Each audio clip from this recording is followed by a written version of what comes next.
تو جب یہ تھوڑی سی میں نے بات بتائی تو پھر وہی ہوا، مجھے کہا گیا کہ ہاں ہاں ہاں ٹھیک ہے، آئندہ سے نہ ہم آپ کو سوال پوچھیں گے نہ آپ جواب دیا کریں. تو بہت لمبی میں آپ کو اور بہت سی مثالیں لے سکتا ہوں.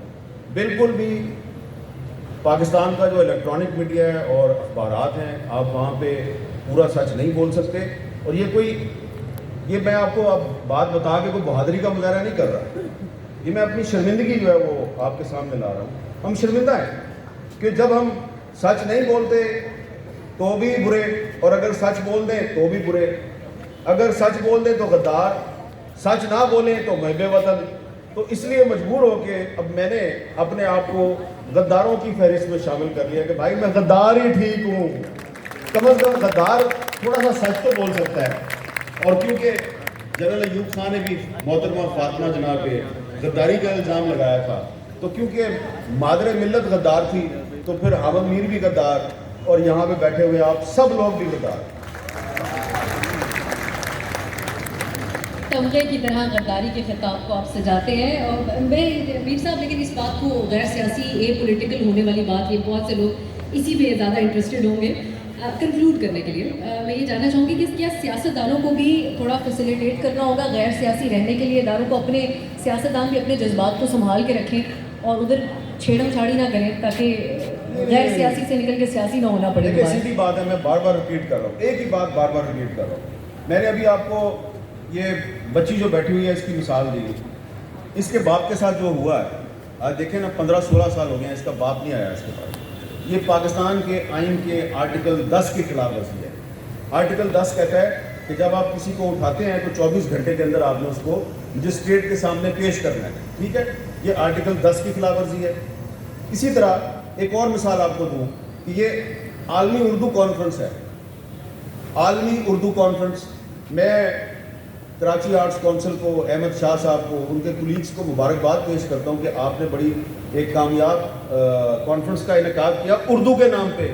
لیکن آئین پاکستان کی دفعہ 251 پڑھیں، 251، اردو نہ صرف پاکستان کی قومی زبان ہے بلکہ آپ کو اسے پاکستان کی قومی زبان بنانا ہے. اور آرٹیکل 251 کی جو سب کلاس 2 ہے وہ یہ کہتی ہے کہ تمام جو علاقائی اور صوبائی زبانیں ہیں، اگر کوئی صوبائی اسمبلی ان کو آفیشیل زبان بناتی ہے تو آپ اس کو بھی آفیشیل زبان کے طور پہ قبول کریں گے. تو اردو کو اور جو باقی صوبائی زبانیں ہیں ان کو آپ کے آئین نے قومی زبانوں کا درجہ دیا ہے. اور سپریم کورٹ آف پاکستان نے 2015 میں حکم دیا حکومت پاکستان کو کہ آپ فوری طور پہ آرٹیکل 251 کی پابندی کرتے ہوئے سپریم کورٹس میں تمام جو سرکاری ادارے ہیں ان کی جو آفیشیل لینگویج ہے اس کو اردو کر دیں. سپریم کورٹ نے کہا، ایشور نعیم صاحبہ اور نور الہدیٰ شاہ صاحبہ، سپریم کورٹ کا 2015 کا فیصلہ ہے کہ آئندہ سے سپریم کورٹ کے تمام فیصلے اردو زبان میں لکھے جائیں گے اور جاری کیے جائیں گے. لیکن سپریم کورٹ آف پاکستان آج بھی اپنے فیصلے کی خود خلاف ورزی کر رہی ہے، خود توہین عدالت کی مرتکب ہو رہی ہے اور اپنا کوئی فیصلہ اردو میں جاری نہیں کرتی. آپ پاکستان کے آئین کے آرٹیکل 251 کی بھی خلاف ورزی کر رہے ہیں، سپریم کورٹ کے 2015 کے فیصلے کی بھی خلاف ورزی کر رہے ہیں، آپ انسانی حقوق کی بھی خلاف ورزی کر رہے ہیں، آپ جمہوری اقدار کی بھی خلاف ورزی کر رہے ہیں. آپ کے تمام مسائل کا حل 1973 کے آئین میں ہے جو اس وقت پاکستان کی واحد متفقہ دستاویز ہے. اس کے بعد کوئی کسی آئین پر آپ کبھی اتفاق نہیں کر سکیں گے. یہ میں آپ کو لکھ کے دینے کے لیے تیار ہوں. تو اس آئین میں جو لکھ دیا گیا ہے اس پر آپ عمل درآمد کریں. یہاں پر جو نوجوان بیٹھے ہیں ان کا مستقبل جو ہے یہ بھی محفوظ ہو جائے گا اور پاکستان کا مستقبل بھی محفوظ ہو جائے گا. اگر آپ کے ججوں نے، جرنیلوں نے، جرنلسٹوں نے، پارلیمنٹ نے اگر اس آئین کی پابندی نہیں کرنی تو پاکستان کبھی ترقی نہیں کر سکتا. میر صاحب کچھ صحافت کے معیار کے حوالے سے ضرور کہیے گا، کیونکہ تنقید جو ہے وہ اکراس دا بورڈ ہوتی ہے، وہ شخصیات کے حوالے سے نہیں ہوتی ہے. اور یہ دور آج بھی ہے، اگر حال کی بات کریں بہت سے صحافی ہیں جو کہتے ہیں کہ وہ زیر عتاب ہیں، کچھ کو ملک سے جانا بھی پڑا اور کچھ کا شکوہ جو ہے وہ ہمیں نظر آتا ہے ان کے اوپر FIRs جو کرتی ہیں اس کے سلسلے میں. آپ سمجھتے ہیں کہ آج بھی قدغن ہے، اور اگر ہے تو اتنی ہی سیریس، اتنی ہی سنجیدہ ہے جتنی ماضی میں تھی؟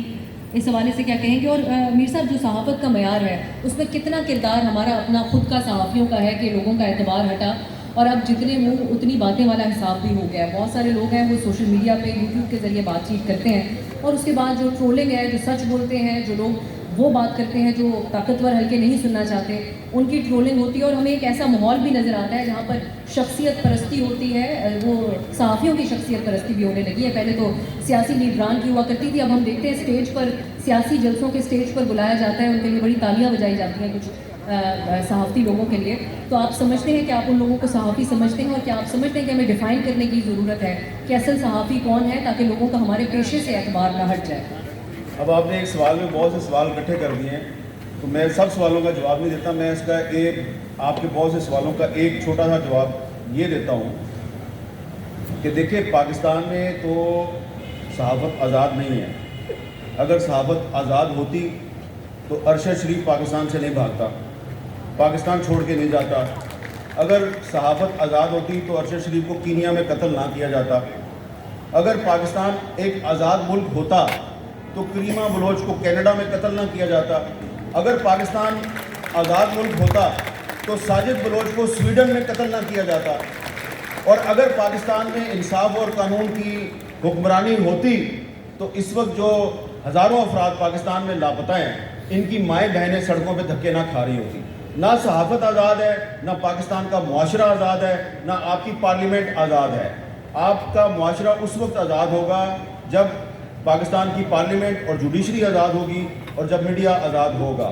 تو اگر پاکستان میں آپ کو صحافت میں لگ رہا ہے کہ ڈیٹیریوریشن آ رہی ہے، انحطاط آ رہا ہے، تو یہ آپ کو معاشرے کے ہر طبقے میں نظر آئے گا۔ لیکن مجھے تھوڑی سی امید یہ ہے کہ دیکھیں، یہاں پہ جو اتنی بڑی تعداد میں نوجوان ہیں اور بزرگ بھی بیٹھے ہیں یہاں پہ، تو یہ سب لوگ آپ کی اور میری باتیں سن رہے ہیں، حالانکہ ہم اس قابل تو نہیں ہیں کہ ہماری باتیں سارے لوگ سنیں، لیکن یہ کسی امید میں آئے ہیں نا، اور ہر قسم کی بات سن رہے ہیں، اور جب ہم اپنے آپ کو غدار کہتے ہیں تو یہ تالیاں بجاتے ہیں۔ تو اس کا مطلب ہے کہ پاکستان کا مستقبل روشن ہے، پاکستان کے لوگ جو ہیں وہ اختلاف رائے کی آزادی جو ہے اس پہ یقین رکھتے ہیں، پاکستان کے لوگ جمہوریت پہ یقین رکھتے ہیں۔ پاکستان ایک جمہوریت پسند تحریک کی پیداوار ہے۔ قائد اعظم محمد علی جناح ایک جمہوریت پسند، آئین پسند سیاستدان تھے۔ تو اگر ہم قائد اعظم کے راستے پہ چلیں گے تو اس پاکستان میں بلوچستان کو بھی اس کے حقوق ملیں گے، سندھ کو بھی ملیں گے، خیبر پختونخوا کو بھی ملیں گے، پنجاب کو بھی ملیں گے، کشمیر اور گلگت بلتستان کو بھی ملیں گے، اور صحافیوں کو بھی ان کے حقوق ملیں گے۔ لیکن اگر آپ قائد اعظم کے راستے پہ نہیں چلیں گے تو پھر آپ اور میں اسی طرح جدوجہد تو ہم جاری رکھیں گے، باز نہیں آنا ہم نے اپنی باتیں کرتے رہنے اور مایوسی کا شکار نہیں ہونا۔